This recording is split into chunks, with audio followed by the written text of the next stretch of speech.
If we go any lower, we won't be able to move, which will make us an easy target to destroy. Just do your best, all right? Only 'cause you asked so nicely.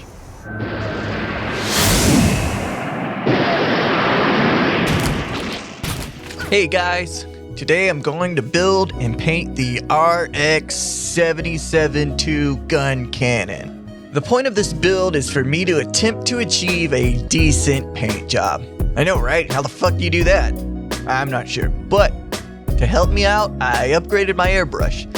I got a Badger Sotar 2022F, and I'll be using Green Stuff World metallic airbrush paints. That way you guys could hear my first impression on using them, which should be pretty uninsightful. So to limit myself, I won't be weathering this kit, as in I won't be able to hide any of my mistakes. Maybe that'll force me to try harder. Anyways, let's get into the build. Alright, let's do this. Don't forget to open your box the traditional way, which I assume is dumping all the shit out on the table, trying to make initial sense of the instructions, and breaking into the bags with enough force to break some of the parts off their runners. You know, there's a right way to do everything.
What the fuck, am I missing a piece?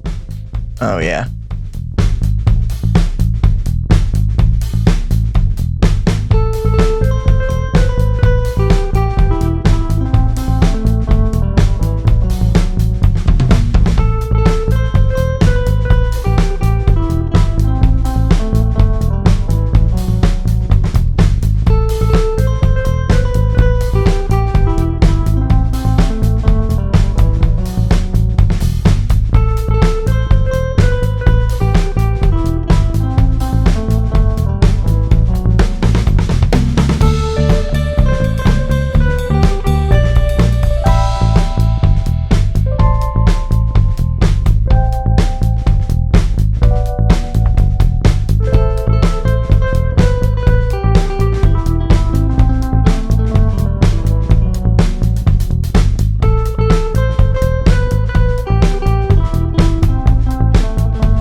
And that's it. Just need to put together the beam rifle now. Yeah, it looks pretty straightforward. Not much going on here. What the fuck? Why is he... It's not the first time I've seen a weird pose like that in a manual. I wonder if an online translation might give it some context.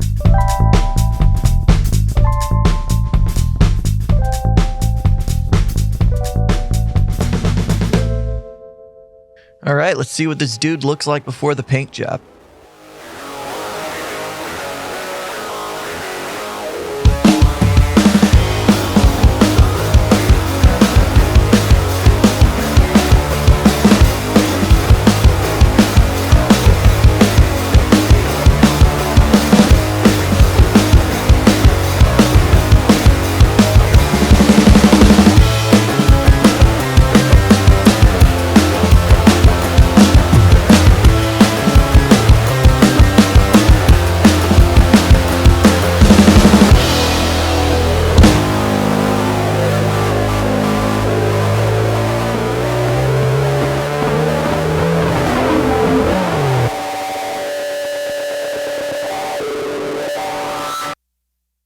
Okay, that was fun.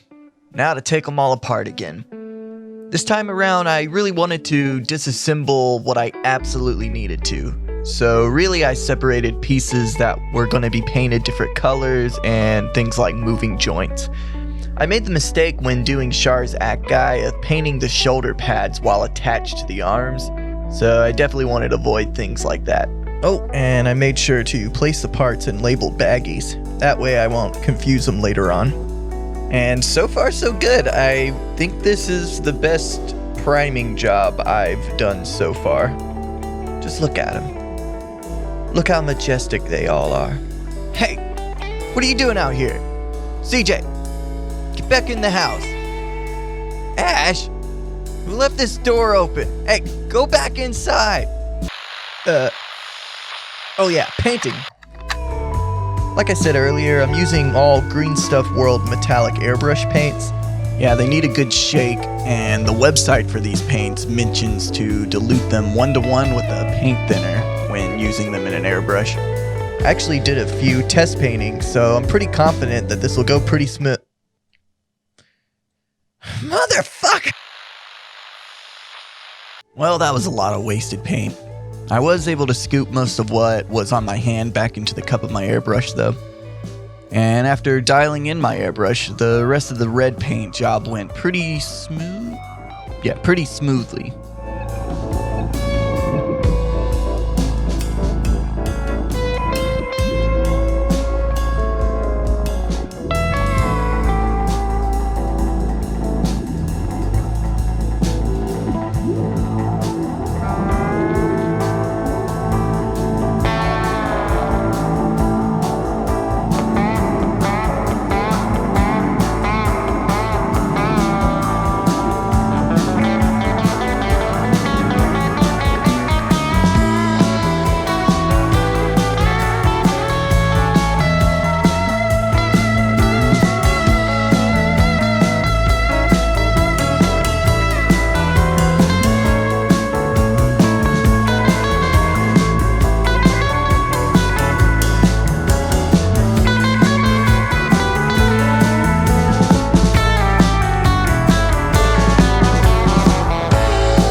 Alright, now to paint all the gray bits.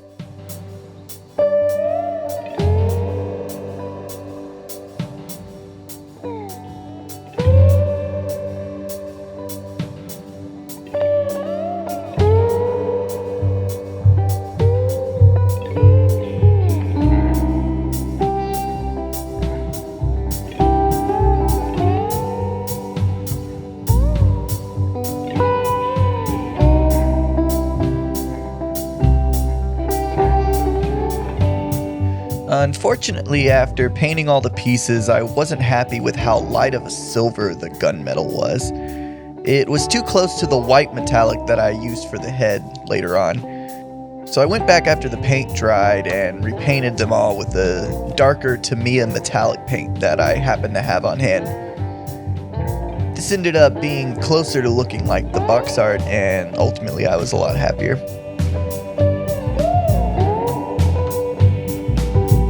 Lucky for me, the only white was on the head, so I have a bunch of this left over. You'll notice I primed the head in black. I did this mostly so I could see where I was painting. I probably should have primed everything in black, because I've always heard that metallics show up better with the black base. I'm not sure if that just applies to using metallics for detail work or not, but since I had full coverage on each part, I don't know if I could really tell a difference.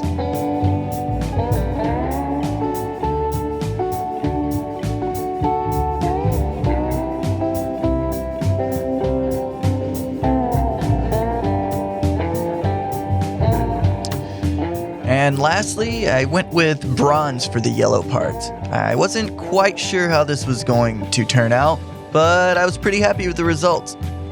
Then I just smacked on some panel lining, I still don't know how to do panel lining, and some glossy top coat, and it was done!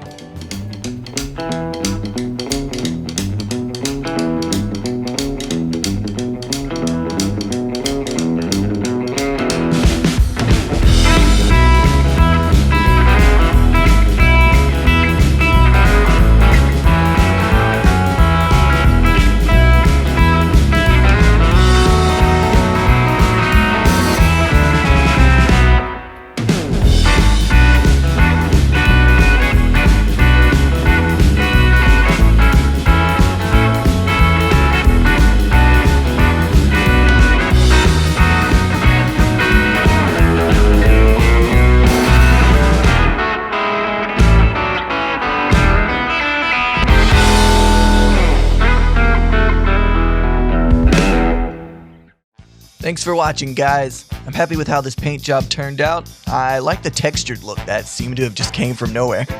I don't know if that was from the gloss top coat or what, but it was a happy accident.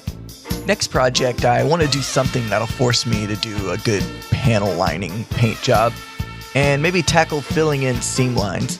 Those are the most glaring things I see when looking back at the footage. Thanks for joining me on my Gunpla hobby journey, and if you want more content from me, be sure to check out my Gundam RPG podcast, Betty Scum. I'll have links to it in the description. Oh, fuck, I guess I was going to review those paints. They're good. I like them. Okay, thanks guys, and see you on the next one.